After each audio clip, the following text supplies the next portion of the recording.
Hello everyone. In engineering, quality, time, and cost are the most important elements. Many people sequence them in different orders, but in most of the projects,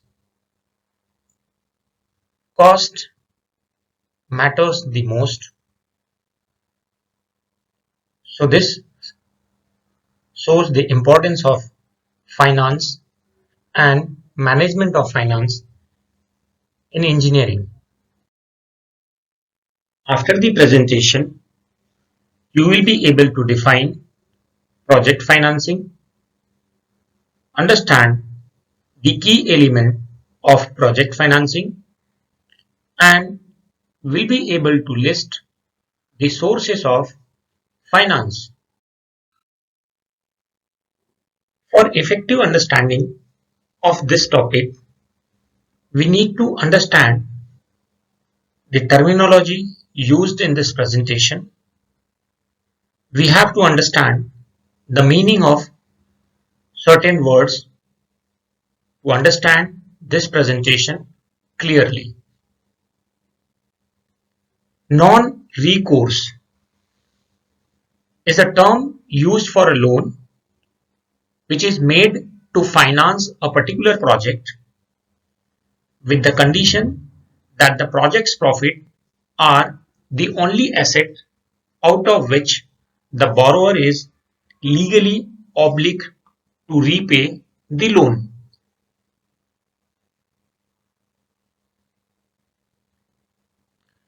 Gestation period of a project.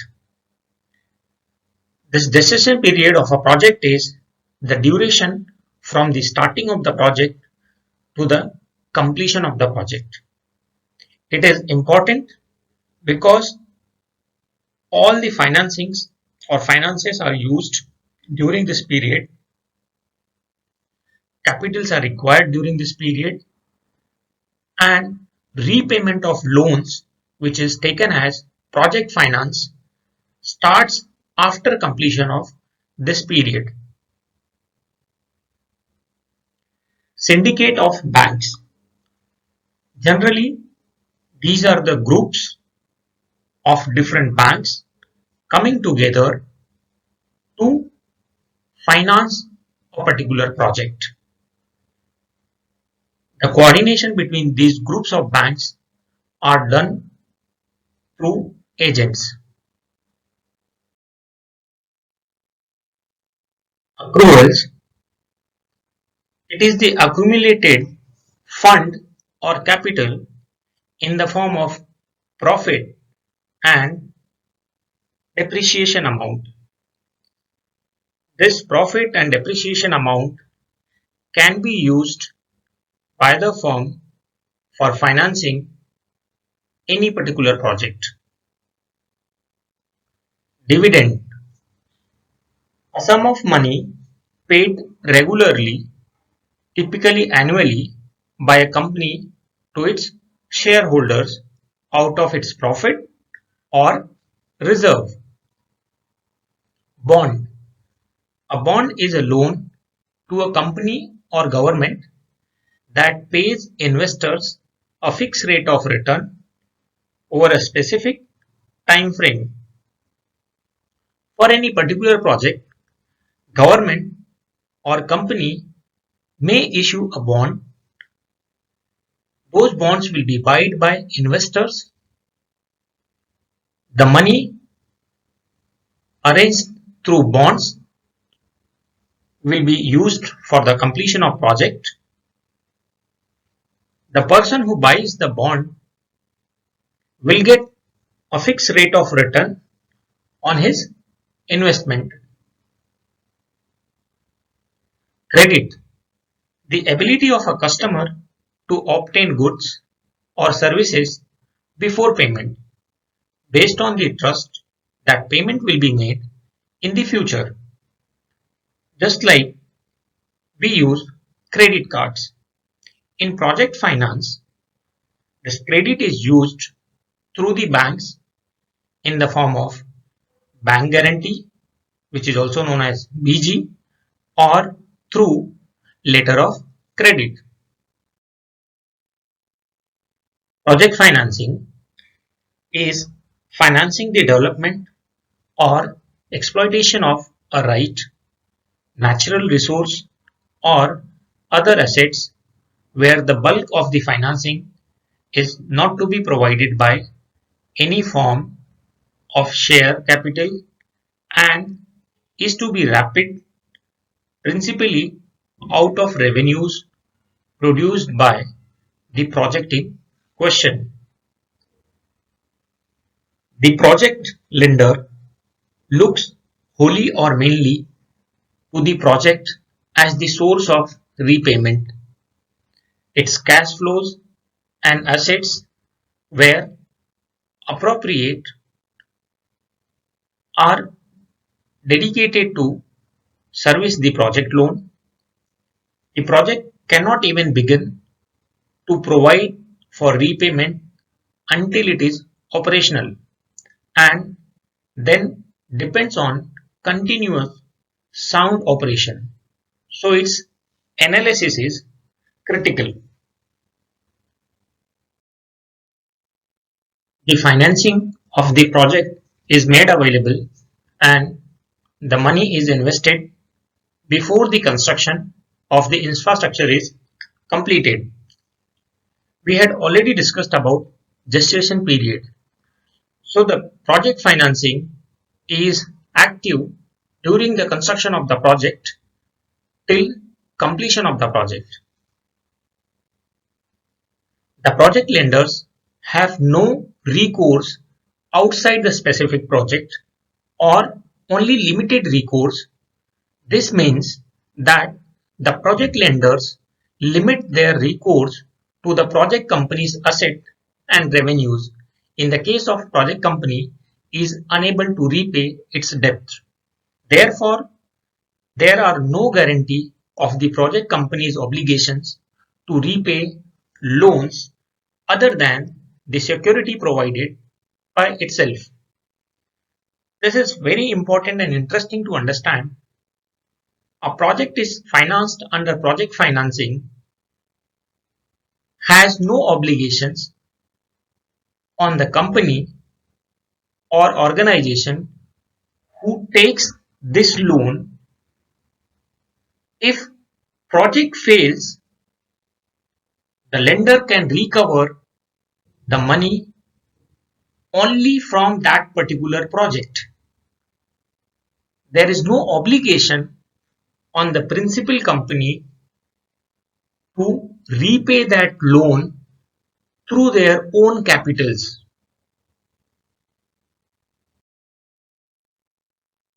Project financing is used for natural resource projects such as mines, hydrocarbons, that is petroleum, infrastructure projects like roads, railways, power station, township, industrial plants, that is factories.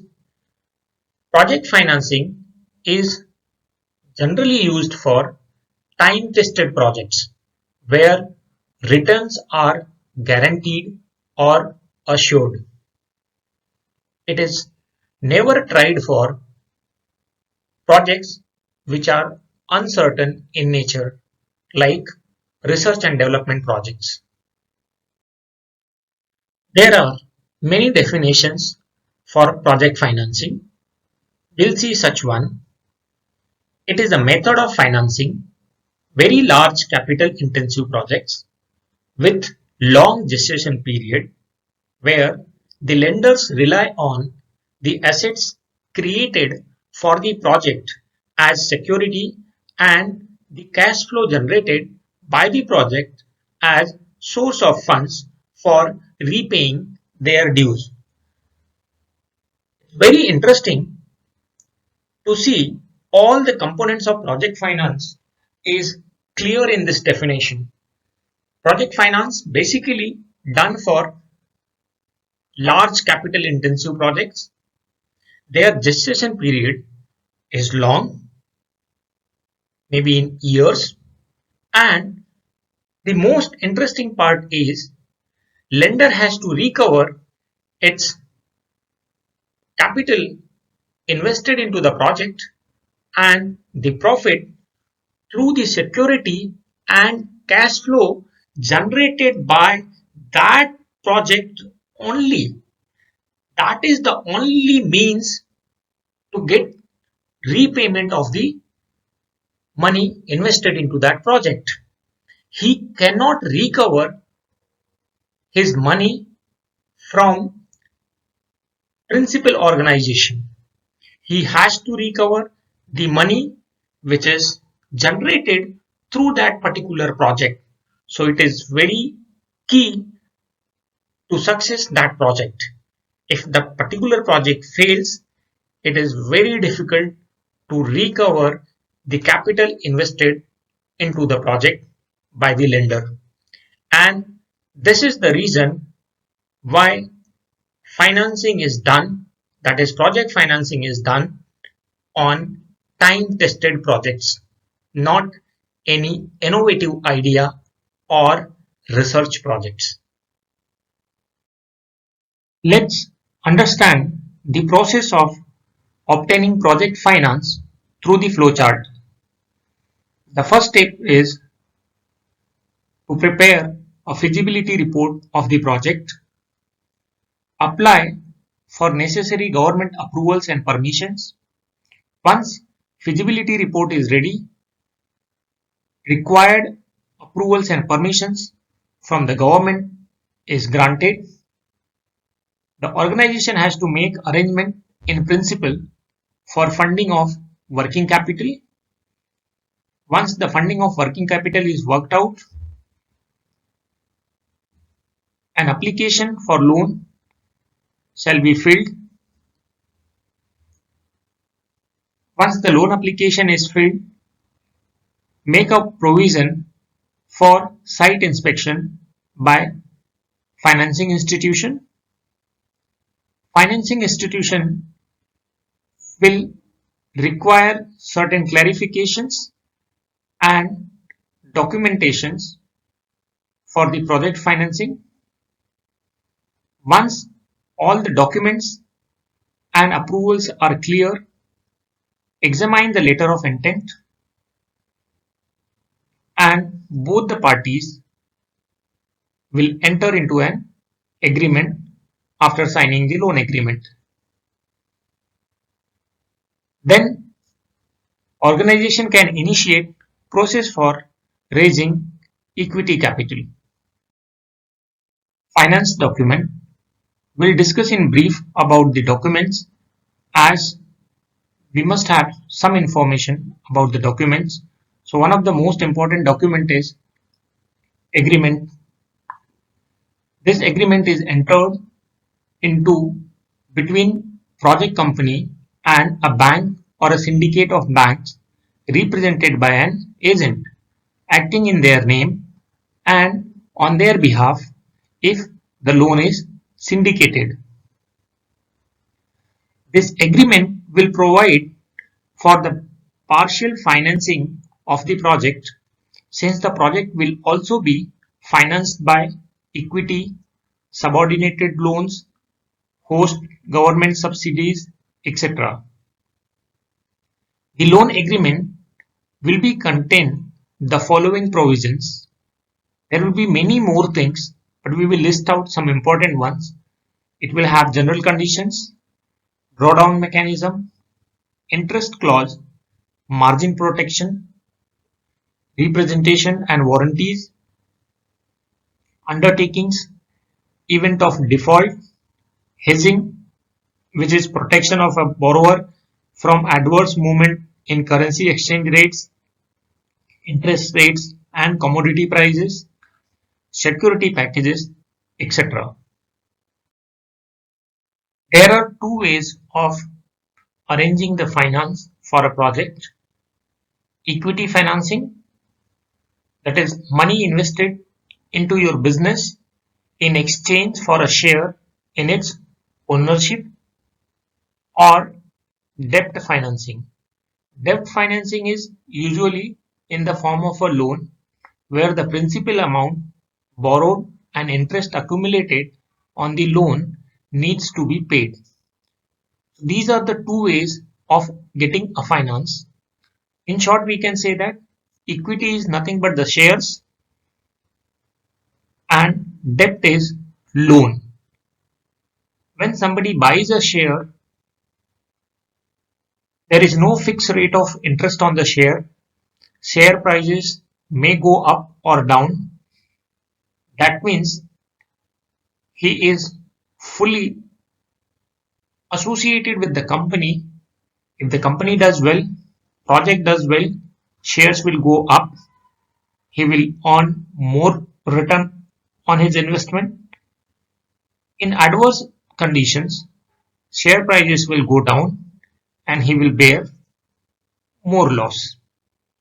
Whereas debt financing is a loan which has to be paid, and loan is usually given at a fixed rate of interest, has nothing to do with actual performance of the project.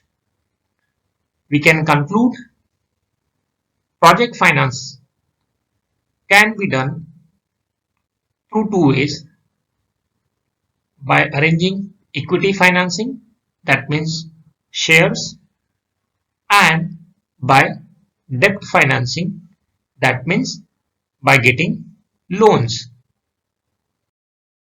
Equity financing is arranged through share capital or internal accruals. Internal accruals, as we have already discussed, are the profit or depreciation which are accumulated over a period of time. The organization can use this money for investing into project, or they can arrange equity through raising the shares. There are two types of shares: equity or ordinary shares and preference shares. Ordinary shares or ordinary shareholder has a right for voting. He gets fluctuating rate of return on the shares and involves high degree of risk. Whereas a preference share has limited voting rights, fixed rate of dividend, and lower degree of risk. So both equity and preference shares has plus and minus. Risk is more in terms of equity shares, but voting rights are there. Risk is protected through a fixed rate of dividend in case of preference shares, but voting right is limited. Debt financing can be fund-based or non-fund-based. Fund-based can be categorized as long-term funds and short-term funds.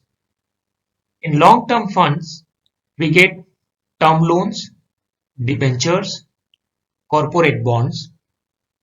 In short-term funds, overdraft facility, standby letter of credit, and export packing credit. Non-fund based limits are in the form of bank guarantee, commonly known as BG, or letter of credit.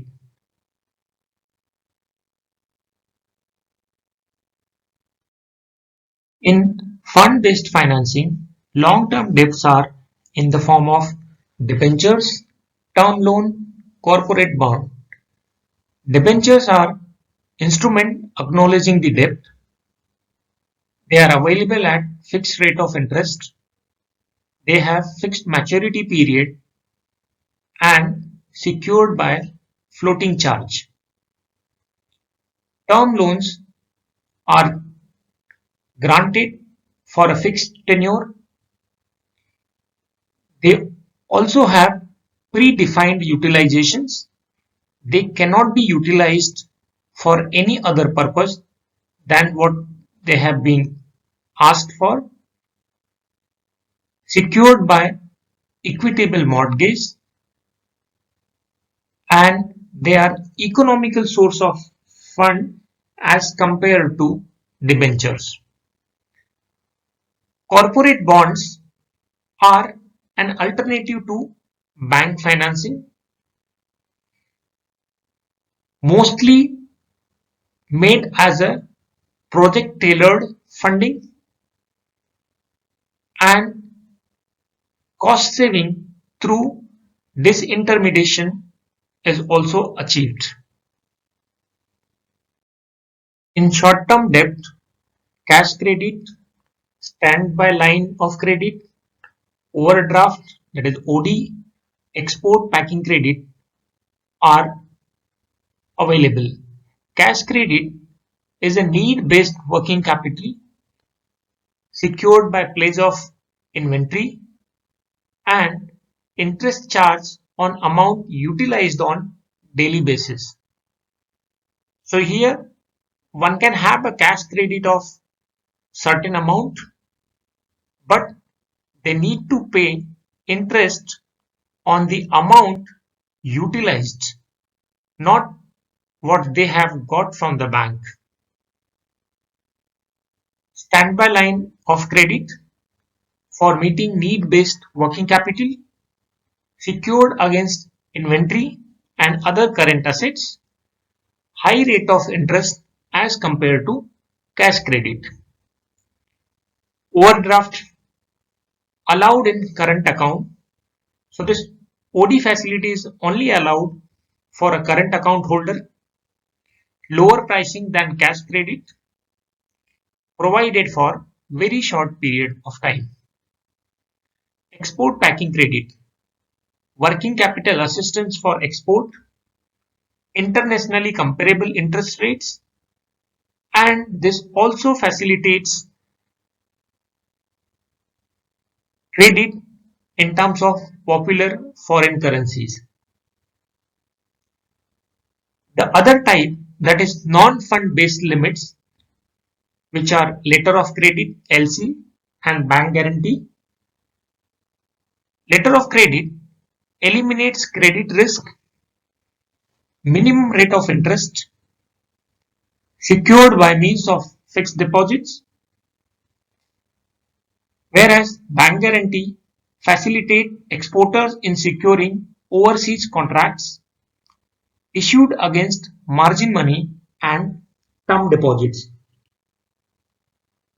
Non-fund based limits or credits are available at a lower rate of interest as compared to fund based credits. Source of finance. Finance can be arranged through promoters equity, debt financing via commercial banks, tax-free bonds, mezzanine debt, mobilizing foreign currency resources through multilateral agencies, export credit agencies, specialized infrastructure funds, external commercial borrowings, syndicate credit, credit enhancements, line of credit, foreign currency loans from FIs, international capital market, fixed rate bonds, floating rate notes, official sources of infrastructures as multilateral development bonds, export credit agencies, investment insurance, payment guarantees,